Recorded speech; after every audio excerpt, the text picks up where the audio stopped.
Hi guys, एक नया video लेकर आया हूँ मैं आप सभी लोगों के लिए। और देखो, बहुत ही इंपॉर्टेंट वीडियो है संकन स्लैब पे। देखो, इस वीडियो में मैं आप लोग को क्या-क्या बताने वाला हूँ। सबसे पहले तो कुछ बेसिक डिटेल्स होगा जो कि संकन स्लैब के बारे में बताऊँगा, और उसके बाद 5 मेन इंपॉर्टेंट पॉइंट जो कि हर सिविल इंजीनियर को पता होना चाहिए, उन चीज़ों के बारे में बात करेंगे, ठीक है? देखो, पहला पॉइंट होगा कि इसे प्रोवाइड कहाँ पे करते हैं और इसका डेप्थ कितना होता है, मिनिमम और मैक्सिमम क्या रेंज होता है, वो बताऊँगा आपको, ठीक है? फिर तीसरा पॉइंट बताऊँगा कि एडवांटेजेस क्या होता है इसका। चौथा पॉइंट कि रीइंफोर्समेंट डिटेल, रीइंफोर्समेंट क्या डाला जाता है इसमें, कितने एमएम का बार रहता है, कितने की स्पेसिंग पे रहता है, वो चीज़ भी बताऊँगा, ठीक है?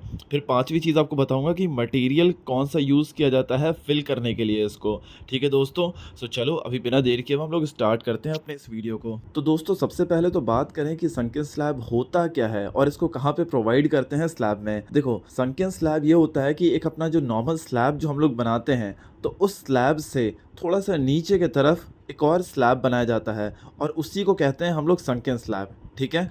और उसका पर्पस क्या होता है?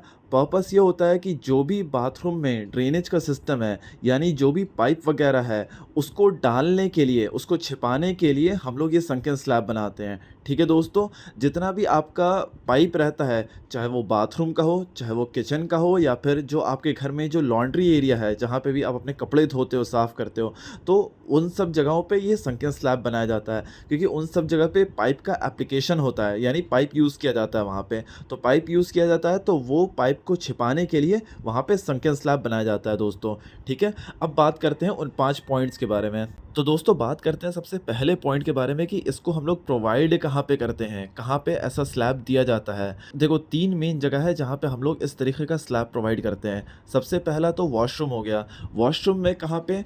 तो जहाँ पे हमारा सीट फिक्स होता है, इंडियन स्टाइल या फिर वेस्टर्न स्टाइल, जहाँ पे सीट फिक्स होता है, तो वहाँ पे प्रोवाइड करते हैं, क्योंकि उसके नीचे पाइपलाइन जाता है, ठीक है?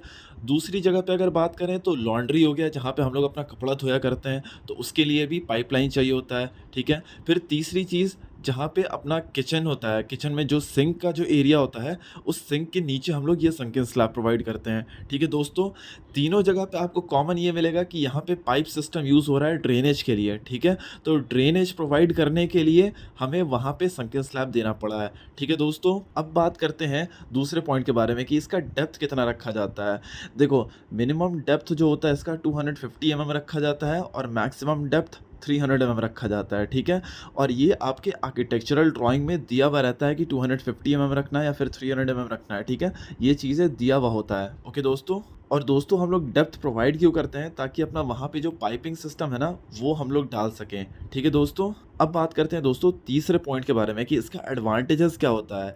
देखो, इसका एडवांटेज मेनली 3 होता है, ठीक है? पहला एडवांटेज के बारे में बात करें तो हमारा जो भी ड्रेनेज सिस्टम है ना, यानी जो भी हमारा पाइपिंग सिस्टम है, उसको ये कंसील कर देता है, उसको ये छिपा देता है दोस्तों, ठीक है?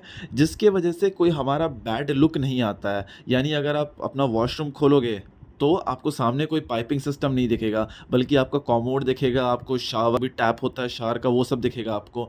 आपका आपको कोई पाइप सिस्टम नहीं दिखेगा। इन केस अगर मान लो दोस्तों कि आपने संकीर्ण स्लैब नहीं प्रोवाइड किया है, तो क्या होगा?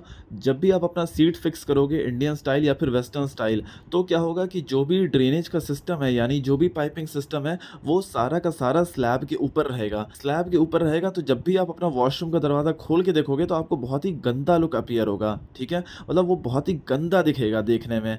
इसीलिए ये अपना संकीर्ण स्लैब बहुत ही ज़रूरी होता है देना, ठीक है दोस्तों? एक आपका लुक अच्छा आता है उससे। अब दूसरे पॉइंट के बारे में बात करें, तो देखो, ये पाइप को ना सब का सब छिपा देता है, ठीक है? जितने भी ड्रेनेज के पाइप होते हैं ना, सबके सबको छिपा देगा, ठीक है? और छिपने की वजह से क्या होता है दोस्तों कि हमारा पाइप जो है टूटने से बच जाता है, ठीक है? मान लो कल को अगर कोई भी हादसा हो और उसकी वजह से पाइप टूट जाए, तो वो टूटने से बच जाता है।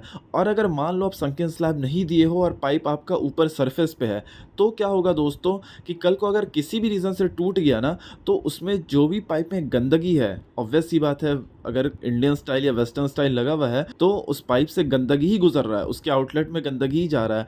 तो वो अगर पाइप ज़रा सा भी टूट गया, कहीं से भी गलती से भी टूट गया किसी भी वजह से, तो उसके बाद वो उससे महक आने लगेगी और पूरे घर में फैल जाएगा वो महक, और फिर उसके बाद वो गंदगी सेफ्टी भी साथ-साथ आएगी। तो इसीलिए बहुत ही ज़रूरी होता है कि हम लोग अपना जो भी पाइप है ड्रेनेज का वो संकीर्ण स्लैब में डाल दें, ठीक है? अब बात करें दोस्तों तीसरे सबसे इम्पोर्टेंट पॉइंट के बारे में। देखो संकीर्ण स्लैब में जब आप पाइप डाल देते हो ना तो पाइप अंदर छिप जाता है और परफेक्टली पैक हो जाता है और उसकी वजह से क्या होता है कि कोई भी आवाज़ नहीं आता है फ्लश होने का। आप चाहे इंडियन स्टाइल यूज़ करो या वेस्टर्न स्टाइल, फ्लश तो करोगे ही यूज़ करने के बाद, राइट? फ्लश करोगे तो उससे पानी प्रेशर में गुज़रता है। अगर स्लैब के अंदर वो छिपा हुआ नहीं होता तो क्या होता, अगर सरफेस पे होता तो क्या होता दोस्तों कि बहुत ज़्यादा फ्लश की आवाज़ आती और आवाज़ वो टाइम के साथ अननोइंग हो जाता, ठीक है? सो इसीलिए स्लैब में आपने छिपा दिया है तो उसकी आवाज़ नहीं पता चलती है, ठीक है दोस्तों? अब बात करते हैं दोस्तों इसके रीइंफोर्समेंट डिटेल के बारे में। देखो इसमें मिनिमम जो है 8 डाया का स्टील बार यूज़ हो सकता है और मैक्सिमम टू मैक्सिमम 16 डाया का स्टील बार यूज़ करते हैं दोस्तों, ठीक है? जो यहाँ पे जो यूज़ किया है हम लोगों ने, जो अपने स्लैब में यूज़ किया है वो है 12 का मेन बार है, 150 सेंटर टू सेंटर स्पेसिंग पे है और 10 का डिस्ट्रीब्यूशन बार है, 150 सेंटर टू सेंटर स्पेसिंग है। जब स्टील बिछा रहे होगे तो इस चीज़ का ज़रूर से ध्यान रखना है कि जो भी आप स्लैब का स्टील डाल रहे हो वो आपका बीम में जाए, ठीक है? आप देख सकते हो कि संकीर्ण स्लैब के चारों तरफ जो स्टील बिछाया गया चारों तरफ बीम है इसके, ठीक है?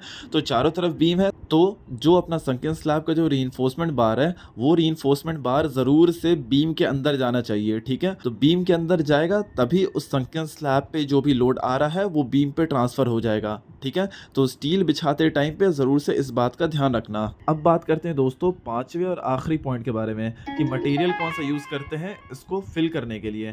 देखो मटेरियल जो यूज़ किया जाता है इसको फिल करने के लिए वो बेसिकली 3-4 तरीके का होता, तो 5-6 तरीके का है, लेकिन 3-4 तरीका है जो आपको कॉमन मिलेगा और इकोनॉमिकल मिलेगा, ठीक है? यानी आपको ज़्यादा खर्चा नहीं करवाएगा, ठीक है? तो देखो सबसे पहला तो क्या है कि आप अपना कोल का लम्स डाल सकते हो। घर में क्या हर आदमी के घर में इंडिया में यूज़ होता ही है, कोल आगे पीछे लोग यूज़ करते ही हैं किसी न किसी काम के लिए। तो आपके पास कोल बचा हुआ होगा तो वो कोयला डाल सकते हो, ठीक है? फिर दूसरा हो जाएगा कि जैसे आप अपने घर बनवा रहे होते हो तो उस टाइम पे क्या बहुत सारा ईंटा होता है जो कि आप यूज़ करते हो और कुछ बचा रह जाता है उसमें से, या फिर कुछ ईंटा होता है जो कि टूट जाता है और किसी काम के लायक नहीं रहता है, तो उन ईंटों को आप डाल सकते हो वहाँ पे, ठीक है? इनमें कोई एक्स्ट्रा खर्चा करने की ज़रूरत नहीं पड़ती है, ठीक है? तीसरे पॉइंट में अगर बात करें तो हमारा फ्लाई ऐश ब्रिक आप यूज़ कर सकते हो, ठीक है? Fly ash brick red brick से सस्ता रहता है। जो अपना जो नॉर्मल जो रेड ब्रिक आता है उससे अपना सस्ता होता है फ्लाई ऐश ब्रिक, तो आप उसको यूज़ कर सकते हो दोस्तों, ठीक है? तो ये आपका इकोनॉमिकल है, ठीक है? अब बात करें 3 और पॉइंट के बारे में, तो ब्रिक जेली आता है मार्केट में, आप वो भी यूज़ कर सकते हो, लेकिन वो आपको ख़रीदना पड़ेगा अलग से, तो ये इकोनॉमिकल नहीं है। अब अगर बात करें 5वें पॉइंट के बारे में, तो जला हुआ लंप आता है टार का, ठीक है? तो टार का लंप भी आप डाल सकते हो। छठे पॉइंट में बताऊँ दोस्तों तो आप सीएलसी ब्लॉक यूज़ कर सकते हो। सीएलसी ब्लॉक लेकिन आपको महँगा पड़ जाएगा, सो इसलिए ये आखिरी 3 पॉइंट है और इससे पहले जो 3 पॉइंट बताया मैंने वो इकोनॉमिकल था, उसके लिए कोई आपको अलग से खर्चा करने की ज़रूरत नहीं पड़ेगी दोस्तों। सो दैट्स इट दोस्तों, ये था कंप्लीट इन्फॉर्मेशन संकीर्ण स्लैब से रिलेटेड। इसमें मैंने आपको रीइंफोर्समेंट पे भी बता दिया, फिर उसके बाद क्या इसका एडवांटेज होता है, कहाँ पे प्रोवाइड करते हैं, संकीर्ण स्लैब होता क्या है खुद, और फिर उसके बाद इसका रीइंफोर्समेंट डिटेल क्या होता है, मटेरियल क्या यूज़ करते हैं भरने के लिए, डेप्थ कितना रखते हैं, सारी चीज़ें मैंने आपको इसमें कंप्लीट इन्फॉर्मेशन दे दिया है, ठीक है दोस्तों? सो चलो दोस्तों अब अगले वीडियो में मिलते हैं कुछ नए और इंटरेस्टिंग इन्फॉर्मेशन के साथ, तब तक के लिए थैंक यू।